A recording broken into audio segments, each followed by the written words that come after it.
In this video, we're going to learn how to use basic C# scripting to make something happen in our game. Now, in C# and in Unity, a script is used to write a component that you attach to a game object. So if I were to select my main camera, if I look at, say, this camera component, this is something that we could write in a script.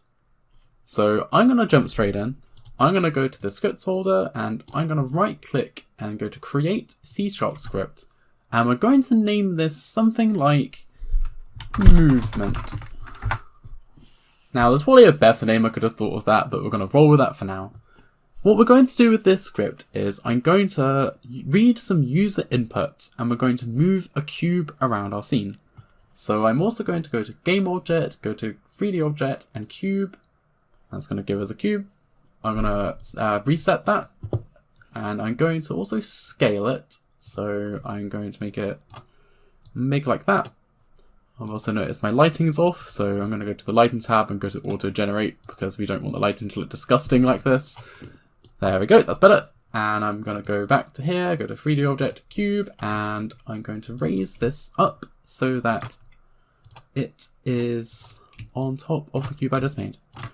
So here's our floor, and here's the cube we're going to move around. I'm going to very quickly also make a new material. So we go to create material. That's material. And I'm just going to call this floor.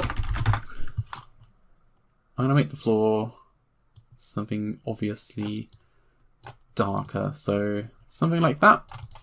Now we can see our player cube, I guess I'll call it, a lot better. Right.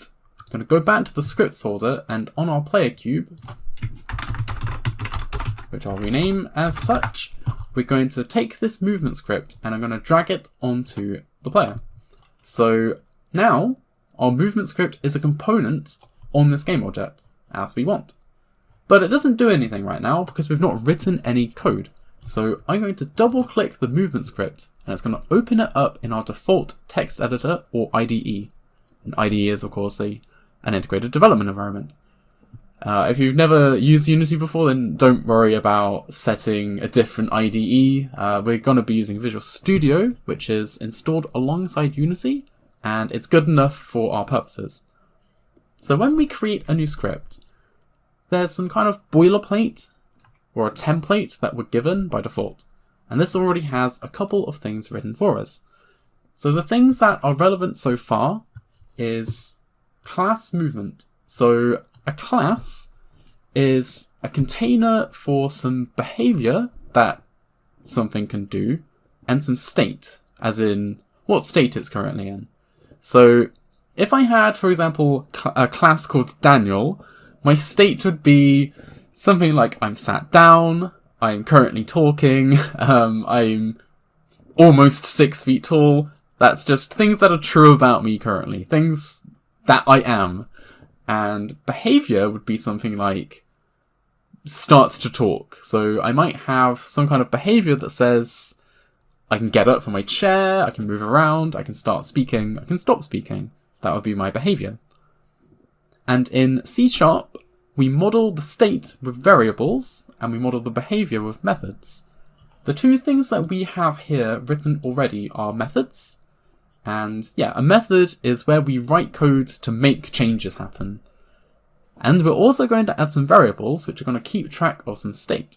So in our case, we will probably just start off with the update method. So the update method and the start method are defined by Unity for us. The start method is called, and by calling I mean it runs the code within the method. The start method is called when this object is created. And the update method is called once every single frame that the game is running. So in the update method, we're going to start off by reading the input from the player. Now Unity defines several classes for us. So classes in the same respect that I mean class here. So we have classes such as the input class, which is the class that we access to get information about which keys the player is pressing. Are they moving the mouse around? Are they clicking the mouse? That kind of thing. And we're going to assign a value from the input class to a variable. So I'm just going to show you how that works now. I want to get the movement from the player going left and right, and I want that to be from the A and D keys, or the left and right arrows. And the useful thing is that Unity defines some input axes for us.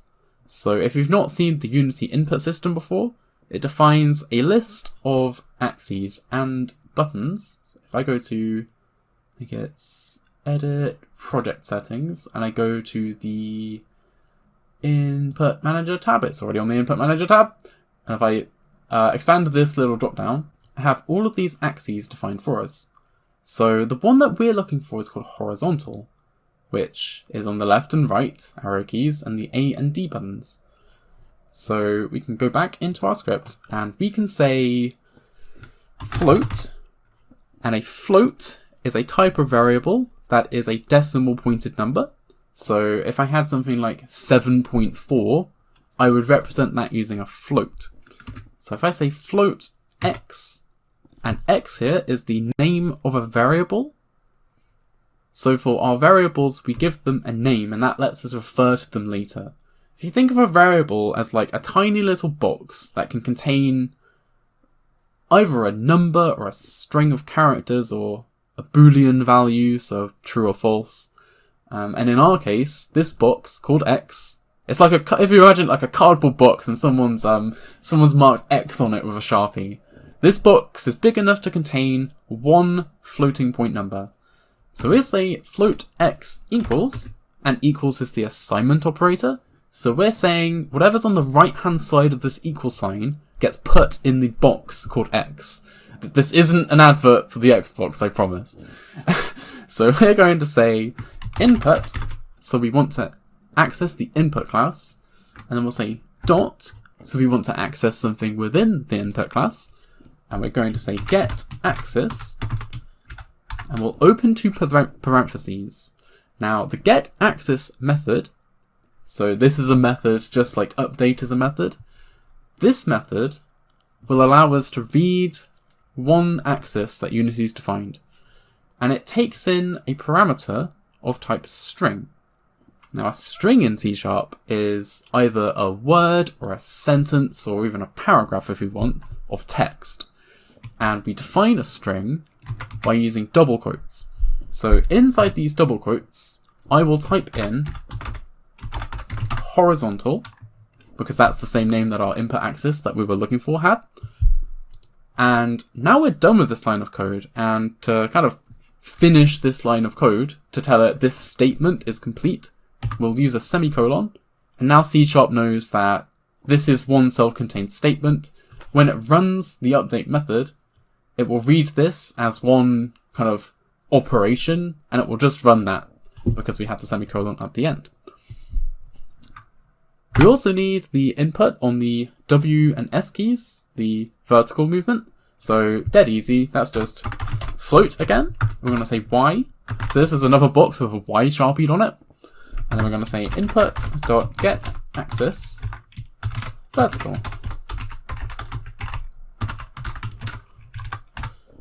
Ooh. My typing is atrocious today, please excuse me. So now we have the vertical movement as well. And that's perfect. So now we have these two values. How do we use them? Now, to be able to do anything in Unity, usually you need to pass, you need to give this script some data from the game. And the way that we do that is with the variables that we mentioned. There are actually multiple ways we can do this next step, but I want to show you how to do it using variables. So these variables, we can define them outside of a method, and then they become member variables of the class. And this is the state that I talked about. So if I were to say, let's say if we wanted a player to have a health value, and we wanted it to be an integer between 0 and 100, where 0 means that the player's dead, and 100 means that they have full health. We would use a variable of type int. That's another keyword. Int means that's an integer. And we would call it health. And then we can do the same thing here. We can say health equals 100. Or we can choose not to give it a value. We can choose not to assign when we define the variable. And this will give it a default value of 0. Different types of variables have different default values. If this were a string, a strigner, this is this type that we had down here. So a string, of course, yeah, just a string of characters. If we had like a string name, we can either give that a value here, or we can give it no value at all, and then it will have a default value of empty. It will be an empty string. But we are not going to worry about those now. They're just examples. The thing about how we just wrote those is they wouldn't be accessible from the Unity editor. If I put that back, actually, if I say health equals 100, this is basically going to be private to this class, and in fact there is a private keyword, and the private keyword is saying that I don't want this variable to be accessible from outside this class. However, there is the opposite of that, public. Now public says that I want to be able to access whatever variable I have here from either outside this class, so in other scripts, or in the Unity editor. So if we were to say public game object, if we call this cube, now game object is a special kind of variable type that, you know, if you've used Unity at all, you'll know what a game object is, but if you haven't, then a game object is anything that can be in your game, I guess. So a game object would probably be the player, or a table, or the floor. If we were to go back into the Unity editor, every single one of these 4 things that I have here are all game objects. So click back on the inspector, these are all game objects. And each game object has these components, so transform, camera, and if we were to take our movement script, and I'm going to put this on the main camera, which is probably not the best place to put this, but it allows me to demonstrate some things. So if I were to put this movement class onto the main camera, that becomes a component. So Unity's model, I guess, is that we have game objects, and they each have a list of components. When we're writing scripts, we're writing components. So now we have this movement script, and you can see that the cube variable is accessible within the editor. And we can in fact assign things to this little field here. So this is a good visualization of the box that I was talking about that just holds data. This is literally a box that has the thing inside it. So in Unity it's dead easy. We can take our player cube and we can drag that onto this box. And now we can access the player cube from within our script. So if we go back into the script, if we were to say something along the lines of cube, so cube is the game object, dot transform, so every game object has a transform component, and if we go back into Unity very quickly again, the transform, you can see it here, it's on every single game object, and it defines the position, the rotation, and the scale. So position, of course, where it is. Rotation is if I rotate it like this, it looks a bit funky. And scale is, how big or large as opposed to its default size is it. So I'm going to undo both of those, jump back into the script. So the transform, because we want to move the cube around, dot position, and that's going to be equal to, this is going to be a little bit more complicated, because it's a position, but the position was 3 different numbers, so it has an X, a Y, and a Z. So we're going to need to give it a variable that has X, Y, and Z numbers in it. And to do that, we have the vector3 type, but vector3 is a special type, whereas int and float and bool, which is boolean, and string, which is one of these, they're all primitive types, so we can just make them. So if I just have 100 written here and it knows, okay, that's a primitive type, we can just say int health equals 100 and that's fine. But if we want to create a new vector3, it's an object type. So we need to use a keyword called new. And what that does is it tells C# to assign enough space somewhere in memory for this object. Now, you'll quickly learn what the difference is between the primitive types and the object types. But, you know, for now, just kind of follow it and it will make more sense as you go. So we need to say new, and then we say vector3. And then inside the vector3, it will take 3 parameters, and these will be the x, y, and z components of the vector. So for us, it's going to be something along the lines of x, y, x, 0, and y, I guess. We should probably rename this to z, to be honest. We're going to rename this to z. And what this is going to do is it will set the position of the cube to whatever input value we had defined here. However, we're just setting the position rather than kind of modifying it. We're not adding to the position, we're just assigning it here. So another nice thing you can do is you can say cube.transform.position plus equals new vector3, and that will add to the position rather than completely overwrite the position. So if we save the script, Control S, and we go into Unity, and wait for the script to reload. I'm actually going to go on the player cube and remove the movement script because we have it on the main camera just so I could demonstrate that you can drag it in. If we press the play button, now you're going to notice that the cube's going to like move very, very, very fast. That's because if we jump back into our script, we're running this every single frame. But we're moving a considerable amount every frame.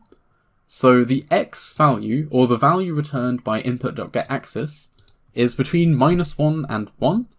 So what this is in fact doing is it's moving up to 1 Unity unit every single frame, and we don't want that. We want this movement, A, to not be so big, and B, to be frame rate independent. Because some of you out there will be thinking to yourself, you know, if this game runs at 30 frames per second, won't it move half the amount that it does if the game ran at 60 frames per second? And you'd be correct, because it's just moving the amount of input that we have every frame. And to fix that problem, we can multiply this vector by time.delta time. Time.delta time is also defined by Unity for us, and this is the amount of time between this frame and the last frame. So by multiplying this vector by time.delta time, which is a very, very tiny number, if this game is running at 60 frames per second, then time.delta time is 1/60. If it's running at 30 frames per second, then time.delta time is 1/30. So this little magic thing here will make our game, or at least make the movement of this cube, frame rate independent. So again, time is a different class. Then we say dot to access something within the class, and delta time is delta time is the variable inside the time class that is set by Unity behind the scenes to say how long it has been since the last frame was drawn. So if we save the game now, hop back into Unity, and play the game again, once it's finished reloading the script, there we go. Now it's much slower. So over a time of 1 second, it will move approximately 1 Unity unit. And that's more like what we would want from our movement. You can imagine if this were a character, then we'd want it to move faster than this, but certainly not as fast as it was before. So you would probably multiply this by like 5, probably. Just a kind of very rough value. So if we were to try that again, that is a lot smoother. The final thing I will show you is that going back into the script and changing this number a lot will get very, very annoying. So another useful thing in Unity is to define more public variables here. So if we say public float speed, maybe we'll give this a default of 1. Now, with floating point numbers, you can assign integers and it will automatically convert this to a float. But if you want to define a float by yourself, then you'll say something like 1f, and the f says it's a float. Or you can say 1.0f. In my code, quite often, even if it's 1, I will always put the 0.0, but that's just me. You can just say 1f. As long as you have the f, it's telling it it's a float. So we're going to say public float speed is 1, and instead of just saying 5 here, we'll say speed. And we'll save our script again, go back into Unity, and if we look at our movement script down here, now we have a speed variable. So if we were to play the game again, it's very slow. However, if I were to turn off maximize on play, so that we leave the rest of the Unity editor open when we start playing the game, our speed is 1 here, so very slow, but we can dynamically change this while the game's running. And this is one of the most powerful features of Unity, is the ability to change values in the inspector while the game's running. So I can toy around with this value until I find a value I want. So this is too fast, this is too slow, but I think somewhere around 4 or 5 was just right. So I think I got it perfect when I said 5 that time. This feels good and fast enough for me. The only thing to remember is that when you stop playing the game, that value returns to whatever it was when you started running the game. So it's non-destructive, but it also won't remember what the values are, so just make sure that you remember to change these values to the ones that you found were good. And also, if you make loads of changes, make sure the game is not running if you want them to be permanent, because you might fall into the trap of doing loads of setup on your objects, and then you figure out that the game is in play mode, and you'll know that when you go out of play mode, it's just going to destroy the progress you've made. So make sure that you're not making loads of changes that you're sure you want to make while it's in play mode accidentally. As always, this video is brought to you by my Patreon supporters. Videos like this wouldn't exist without their support, so thank you so much for pledging. And thank you for the support of everyone who's subscribed to the channel, people who comment and people who like, etc, etc. I'll be back soon with a tutorial similar to this one. Thanks for watching.